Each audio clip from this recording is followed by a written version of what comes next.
Be'ezrat HaShem, we're here on today, the second day of Chodesh Tevet, Thursday, the fifth day of the week of Parashat Shabbat Veigash.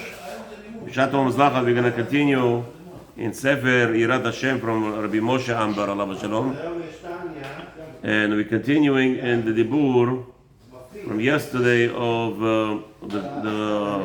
as we started the Giviyah, the whole. Technically speaking, the Rabbi is going to tell us now that the Giviyah, the goblet that Yosef used, and the goblet that was sort of or claimed to be stolen by Binyamin, that was the beginning of the ultimate galut that started bringing down the Yaakov Avinu out of the land. So the Rabbi continues. It says, "V'zeh shekatuv v'akol nishma bet Yaakov bet Paro lemor," and it says that when the brothers were discovered, that what was publicized, how was it publicized? That that Yosef's brothers came to Egypt. It says, and the sound permeated throughout Egypt, saying in the whole house of Paro that Yosef's brothers are here. However, the word kol in Chumash, the way you're supposed to say the kol, which means the sound or the knowledge, the word spread. Usually the word kol means the sound. Kuf, it's spelled kuf, vav, lamed. That's a usual way to spell kol. In Hebrew, just a side joke. In Hebrew, if you want to say a woman's voice, a voice of Isha, her kola. So the word kola would means her voice, kola. The hey in the end. So the shoresh is kol, kuf vav lamed, right? That's the shoresh. And if you add a hey, it means a woman's voice, kola, her voice. That's the Hebrew word, right? So now, it just happens to be, you spell Coca-Cola, in Hebrew, kuf vav kuf, kola, kuf vav lamed hey also. So when Saudi Arabia decided to make peace with the Jewish nation, with Israel, right? Not the Jewish nation, the Jewish government, so-called Jewish government of Israel, and which, by the way, is not Jewish government, as we already established. So the Hebrew word Coca-Cola. So the Saudi Arabia, they decided to import Jewish products, Jewish sweets.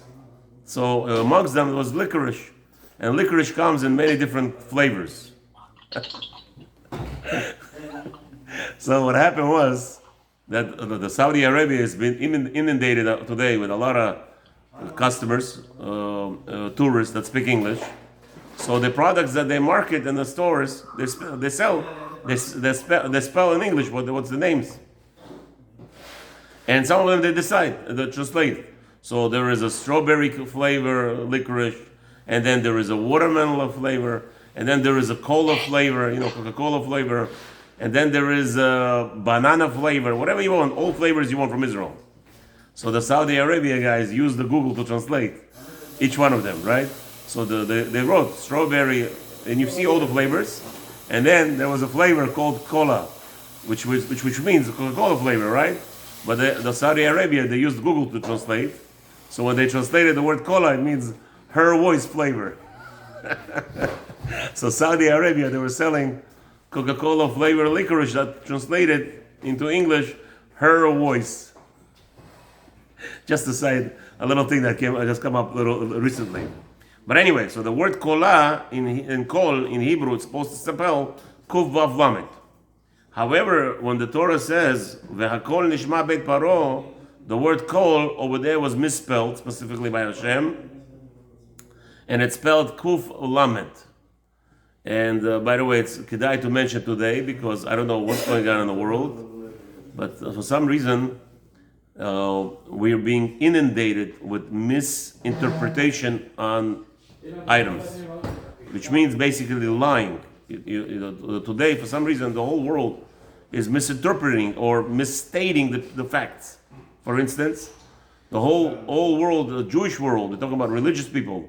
The non-religious people have no connection to this, but when religious people mispronounce things, they have actually we cause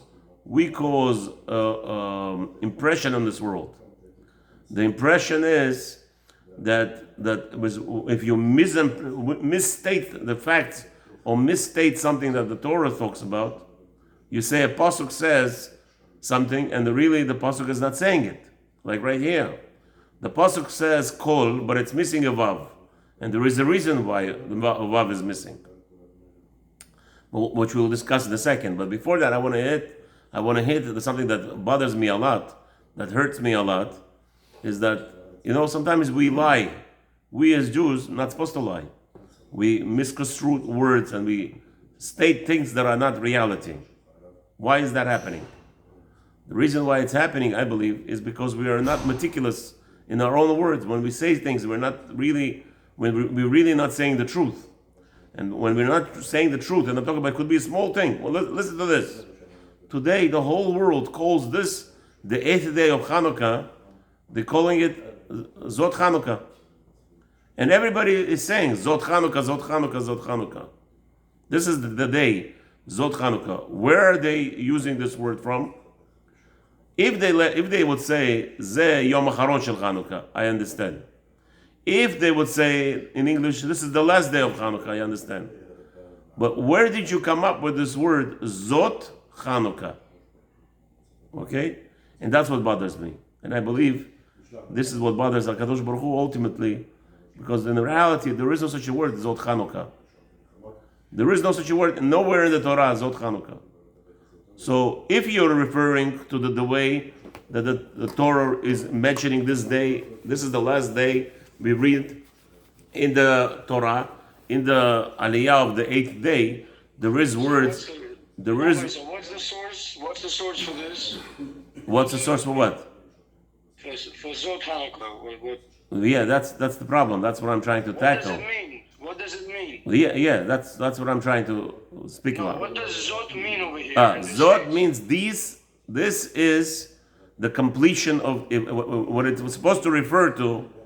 I really don't know what they're referring to. If they created a new word, but the problem what bothers me, I don't mind if you create new words, but you cannot use something that is similar in the Torah for some reason. What I'm saying, this one, Zot means this. This. Is it Rashid?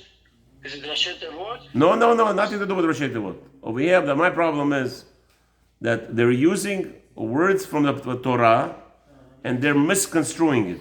Whoever decided to misconstrue it, this is my problem. My problem is misconstruing the pasuk. The pasuk says Zot Chanukat.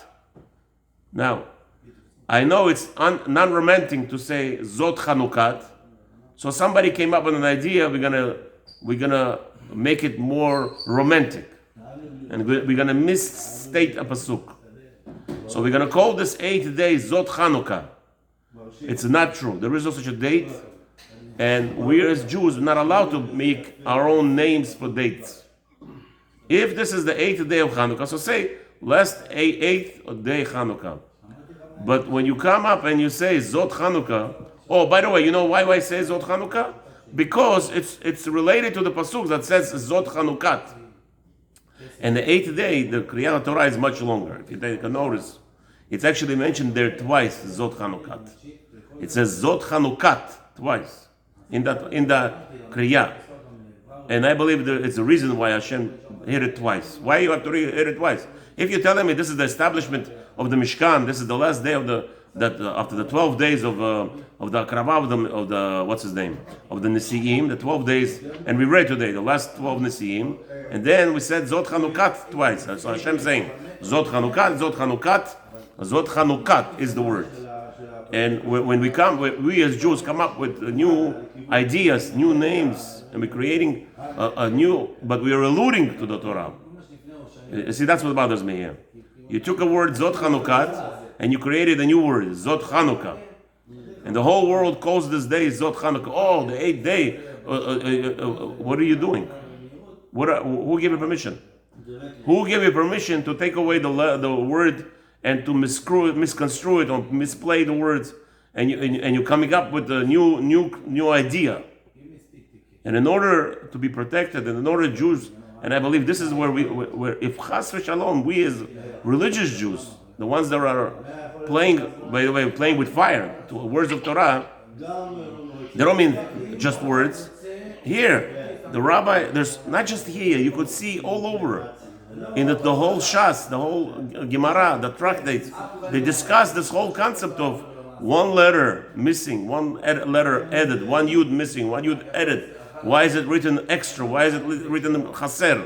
And here the rabbi is saying, the word that says, word kol, kuf vav lamed is the real way to spell the voice. And the sound or the voice was heard in the Paro's house. It's missing a vav. And it has a lot of meanings. You want to play with the words, play on words, Zot Chanukah? Ma shteyot haele. What kind of nonsense is this? Zot Chanukah. Today is Zot Chanukat HaMizbeach. Zot Chanukat. But it's not romantic, Rabbi, to say Zot Chanukat. It's not nice. Doesn't sound clean. Doesn't sound good. Zot Chanukat. And that's the day, and let's not forget, let's not utilize it. Anytime I hear we change the language, today the Goyim change language and everything. Take a look. Everything is trying to be redefined. They're redefining what is harm. They're redefining what is marriage. They're redefining what is a boy. They're redefining what is a girl. Why is this happening, if you're going to ask? If somebody asks, why are the Goyim redefining nature? Is when the Jews, religious Jews, people who are somewhat related to Torah, and we misconstrue the Torah. Remember, there's a Sitra Achra, and the Sitra Achra gets building stronger and stronger. 25 years ago, if somebody would just come up there and say, I don't know what a boy is, and I don't know what a girl is, I'm not a scientist, I'm not a biologist, you would think for a second such a person would be nominated to be, and elected to be a Supreme Court justice? 3 years ago, there was a justice who was elected to Supreme Court. We're talking about Supreme Court. What is Supreme Court? Supreme Court is a decision, the final law in America. They decide. Today is Yom Tov. Zot Chanukat HaMizbeach. Anyway, so where does she come off? She was asked point blank, what is a woman? Sorry, I'm not a biologist. You're not a biologist? And you want to become a Supreme Court justice? And the worst part of this, she was elected to be Supreme Court justice in the United States of America. What happened? Where is this coming from? Is when we, the Jews, the religious Jews, the people who are playing around with fire, Torah is fire. Torah is what the world creates the world. Torah is what runs the world. So when we are careless about what we say, what comes out of our mouth, we're gonna have this kind of outcome. The outcome is you're gonna have a Supreme Court justice who's gonna decide life of every human being in America, who's gonna say, I'm not a biologist, I don't know what a woman is. Why? Because we're redefining. Why? Because we're losing the concentration. Here the pasuk, this whole drasha over here, you should see. From Sefer Yirat HaShem, he has at least 2,000-3,000 words over here, trying to tell you why the vav is missing. Kol, v'nishma kol paro, without the vav. Elohem nitzotzo, so he says like this. V'hakol katuv chaser vav, why? The word vav is missing. Elohem ניצוצין של 60 ריבוע נשמות מישראל שנתהוו מכל שניים של אדם הראשון. So the word vav is missing because this is the sparks that are missing still yet to be the 600,000 souls. The six is alluding to 600,000 souls of the Jewish nation, which are the real compensation and completion of fixing up the sin of Adam Arishon. Nishma pirush nitasef, right? Beit paro zu Mitzrayim. So what nishma? Nishma over there it says Beit paro v'akol nishma. It says v'akol. The sound was heard. Nishma. What is that? The vav is alluding to 600,000 neshamot of the Jewish nation.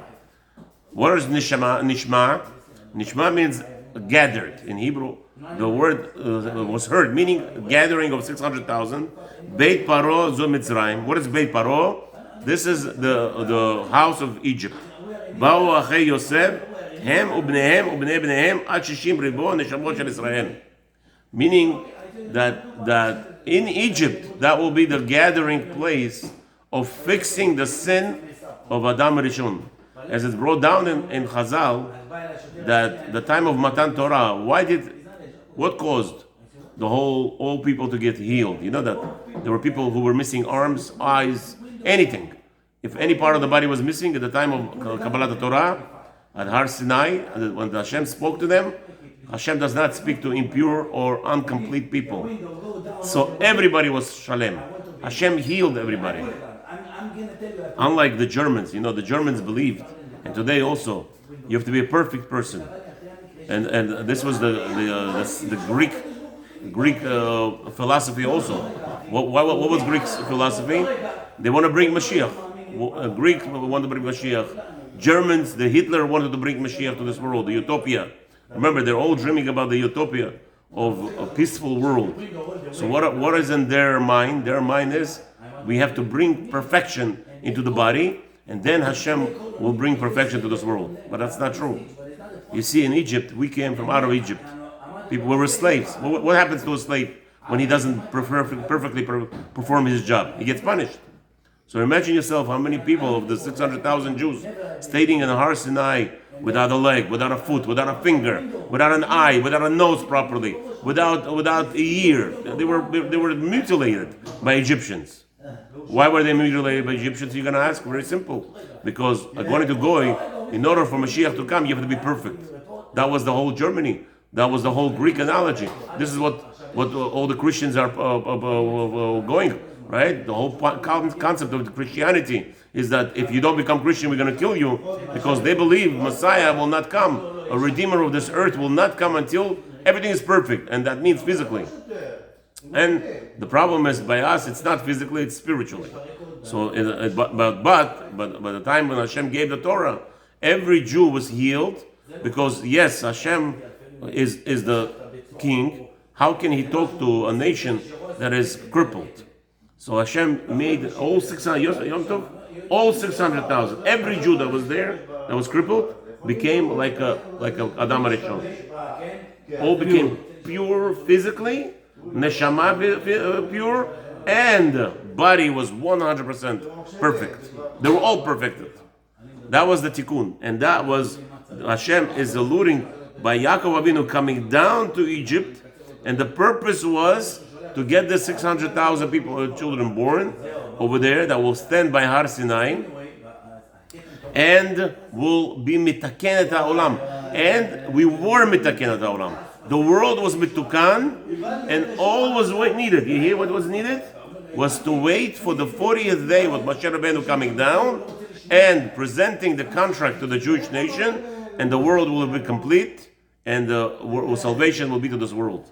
But we didn't wait. How many hours we didn't wait?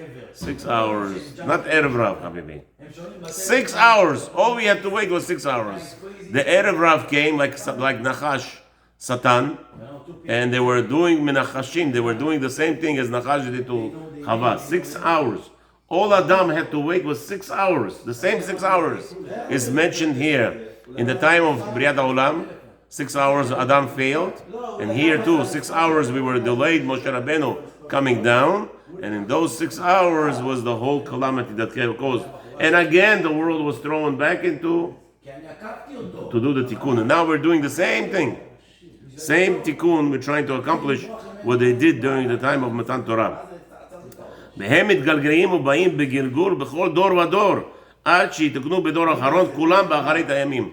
We're all to be fixing this whole element of 600,000 continuously till today. We're still in the Galut because those 600,000 neshamot still we have not completed the first problem of Adam Rishon, the first 6 hours that Adam Rishon has failed. So too the 6 hours failure in Matan Torah, and now till Biyat HaMashiach we also have to fix up that period. כמו שאמרו רבותינו זכרם לברכה את הסג'ה סדר, הוא היה יעקב אבינו עליו השעון לרדת למצרים בשלשלות של ברזל.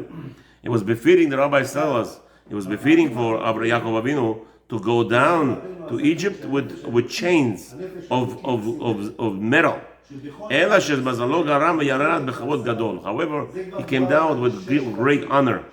וכל זה נגרם לבסוף בסיבת קנאות כתורת פסים. All this, what was the cause? Yom Tov, what was the cause of us going to Egypt? Because of the sinah, of jealousy of the brothers of Yosef. Through this special mi'il, special code that Yaakov Avinu gave to Yosef. ונרמז בתיבת פסים, ראשי תיבות פוטיפר, סוחרים, ישמעאלים, מדיינים. The word pasim, what is pasim? That there was a hint to Yaakov Avinu, to Yosef, 4 times Yosef was sold. He was sold to Potiphar in the end, right? But however, there were socharim, there were merchants that took out Yosef out of the pit. Then he was sold to Midyanim, and then he was sold to Ishmaelim. So what is it saying? Shenimkar arba pamim. Yosef was sold 4 times. V'chen karpas balel Pesach. So the word also karpas in the word Pesach, which alludes to that we dip into salt water. According to on Pesach night, of the karpas, which was to remind us of the suffering, of the pain that Yosef was sold and all the beginning of the galut. So Ben Ishchai explains over there, Sheramuz b'tevot karpas. The word karpas, there is a hint.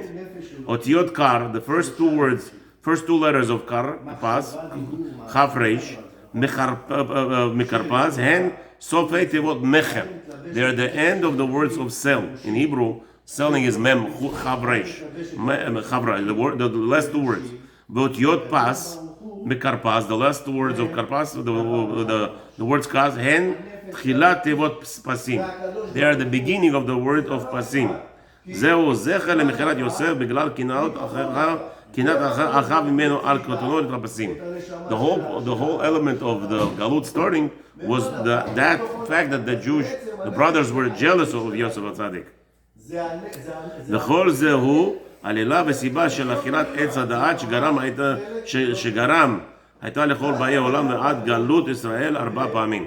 So this was all alluding to the same problem that Yaakov Avinu, Adam HaRishon ate from Etz Hadat, right? And here we do, and there's an allusion. What do we do with the karpas? The cause of the beginning of the galut to Egypt is that we're eating the same thing that Adam HaRishon did. Adam HaRishon ate from Etz Hadat. And here we are taking the karpas to be mitaken, to fix up that sin. That's the ultimate, the real sin of the creation of this world, which was eating. So we're also eating the karpas to remind us of the cause of our exile.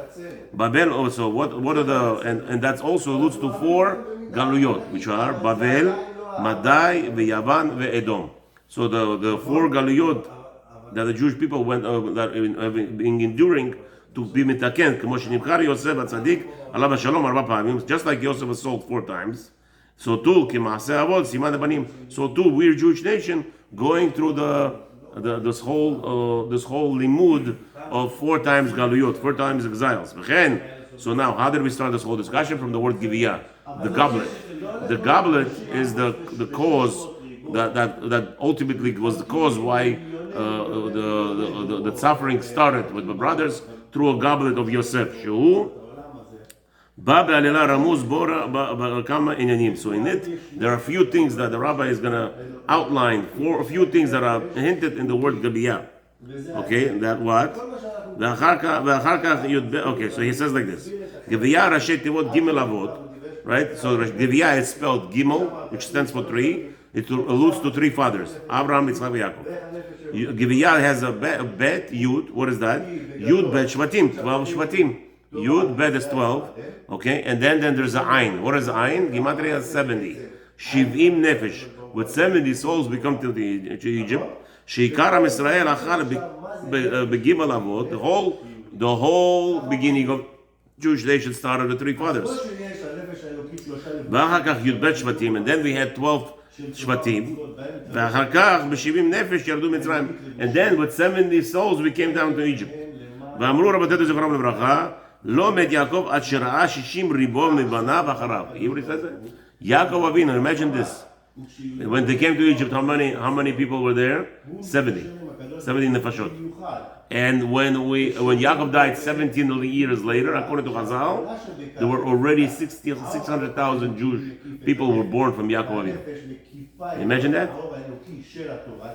And that's what the Chazal say. That he had to have seen all 600,000 neshamot that came down to fix, to assert to calm him down, to make sure that he knows that's it. We're going to be out of here. Because Yaakov Avinu, Hashem didn't want to kill Yaakov Avinu, let him die with that suffering, that pain, that his children are in galut. וכן באחרית הימים, שיהיו בארץ ישראל, קיבוץ גלויות מישראל מכל העולם, שאז יתוקנו כל נשמות ישראל, אז יתחילו הנפלאות, נון פלאות במהרה בימינו. So he says that as soon, and that's we're going to end over here, but let's not forget, there's going to be a lot of discussion. The rabbi is going to mention, hopefully tomorrow we'll go into the word Giviyah, how it's alluding to many other things. But again, the rabbi ends up over here is that the gathering of the Jewish nation will happen. The rabbi is of opinion that we'll be gathering in Eretz Israel, and when we have that final gathering of all the Jews in Eretz Israel, that will complete the Geulah b'mehera b'yamenu, and hopefully we're gonna continue tomorrow.